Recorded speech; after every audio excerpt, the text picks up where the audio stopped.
Ngopi dulu bray, biar nggak oleh.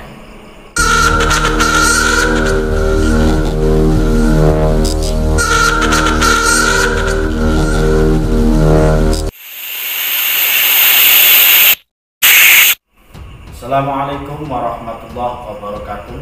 Ketemu lagi dengan saya Muhammad An-Nurjin di channel YouTube Pedang Polo Nusantara.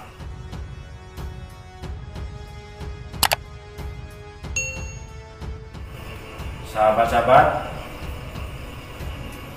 kali ini saya akan menunjukkan salah satu pusaka yang menjadi ciri khas dari Cirebon.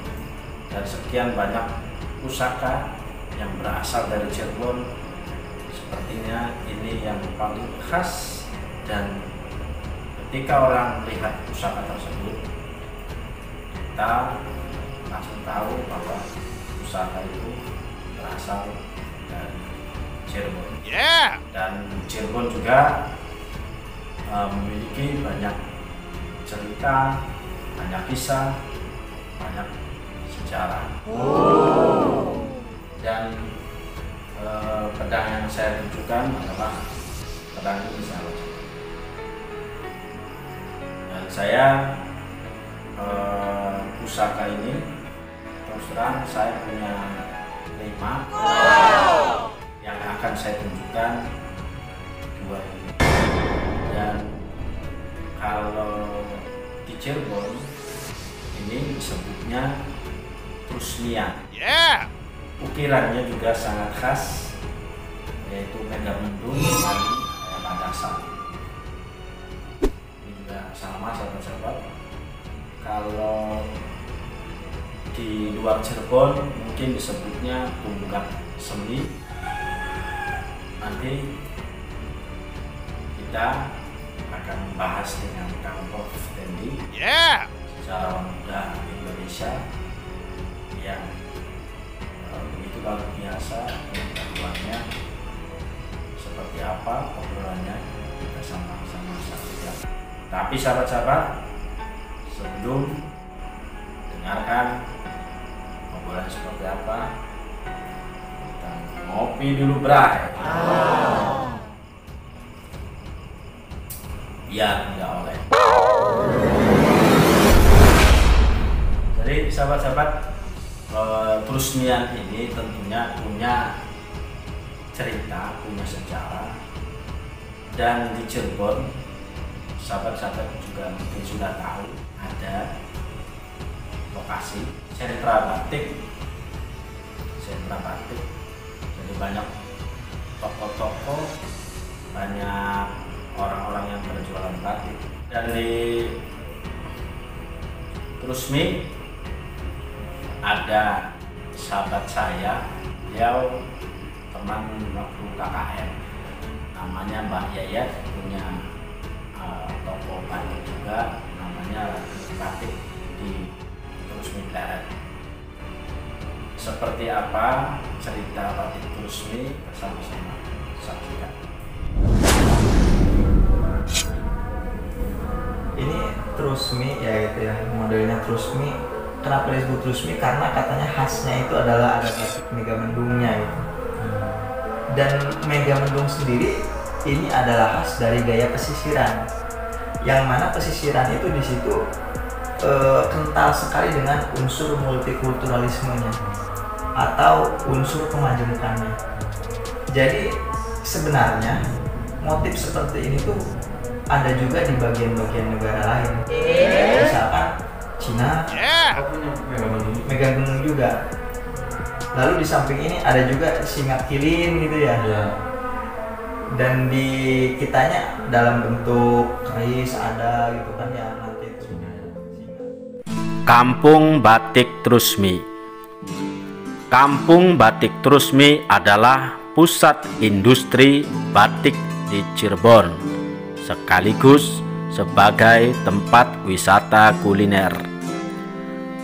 Kampung ini terletak di Kecamatan Pleret, Kabupaten Cirebon, sekitar 4 km di sebelah barat kota Cirebon. Pengrajin batik di Desa Trusmi dan sekitarnya seperti di Desa Gamel, Kaliwulu, Wotgali, dan Kalitengah berjumlah lebih dari 3.000 tenaga kerja.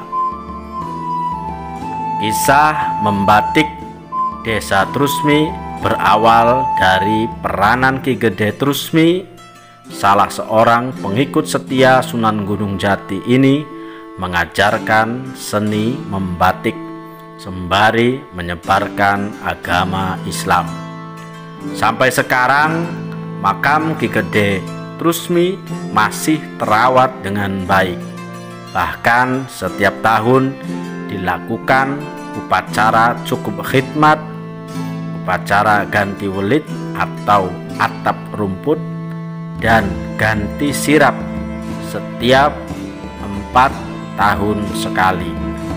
Di sepanjang jalan utama yang berjarak 1,5 kilometer dari Desa Trusmi sampai Panembahan, saat ini banyak kita jumpai puluhan showroom batik. Berbagai papan nama showroom tampak berjejer menghiasi setiap bangunan yang ada di tepi jalan. Munculnya berbagai showroom ini tak lepas dari tingginya minat masyarakat, terutama dari luar kota, terhadap batik Cirebon, dari mulai showroom batik hingga online shop.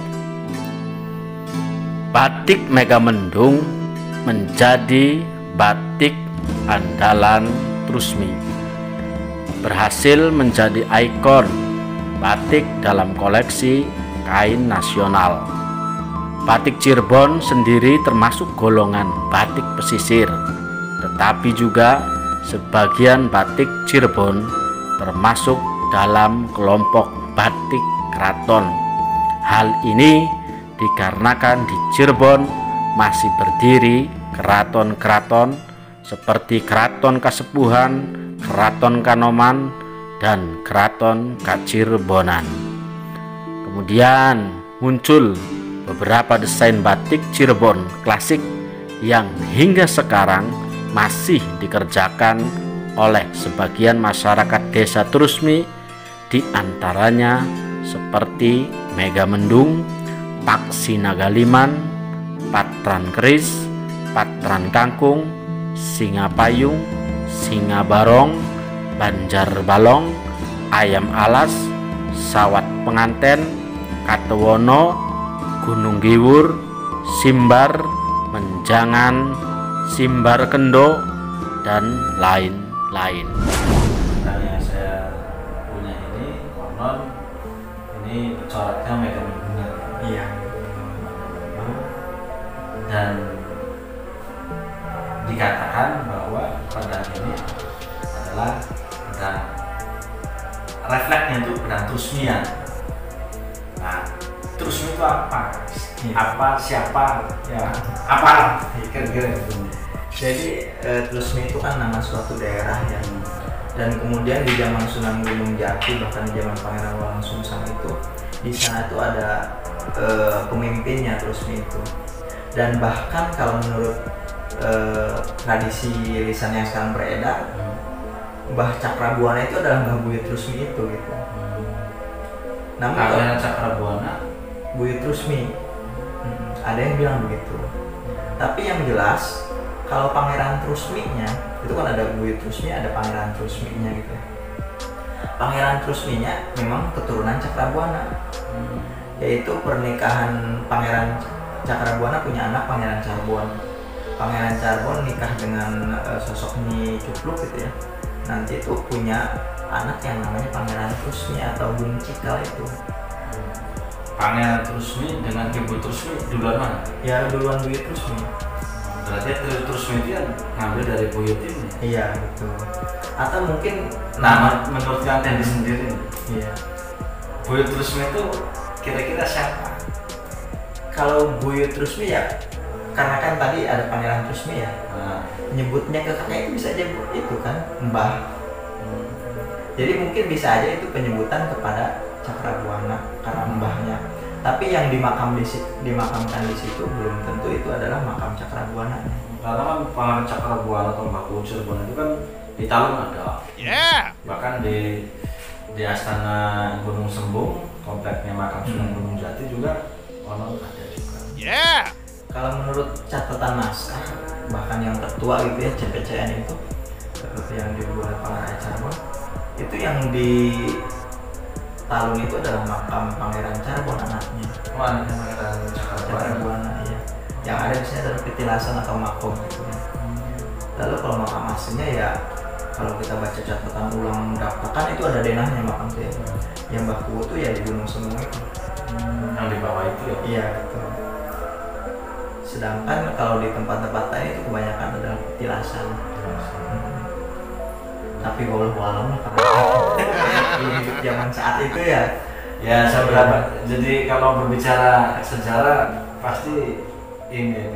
Iya. Artinya tergantung kita dengarnya dari siapa. Tergantung kita bacanya apa. Dan bacanya berapa buku. Betul.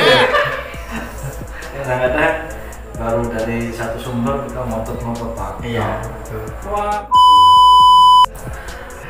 Baru satu sumber kadang-kadang dianggapnya paling benar. Padahal tidak harus seperti itu ya. Betul. Artinya ketika kita dapat dari siapa, dari mana, ya katakan saja referensinya ini, tidak perlu ngotot-ngotot lagi. Oke, sahabat-sahabat, itulah penjelasan dari Kang Tendi terkait pusaka yang saya punya ini, yaitu pedang Trusmian atau handle-nya Mbah Semi. Oke sahabat-sahabat, itu yang bisa saya sampaikan. Terima kasih kepada Kang Tendi yang sudah mau berbagi ilmu dan pengetahuannya ke pedang Pondok Nusantara. Dan jangan lupa sahabat-sahabat, tonton terus di video pedang Pondok Nusantara, karena kita akan terus mengabarkan, menginformasikan tentang pusaka-pusaka yang terasa dari Nusantara. Terima kasih. Salam budaya.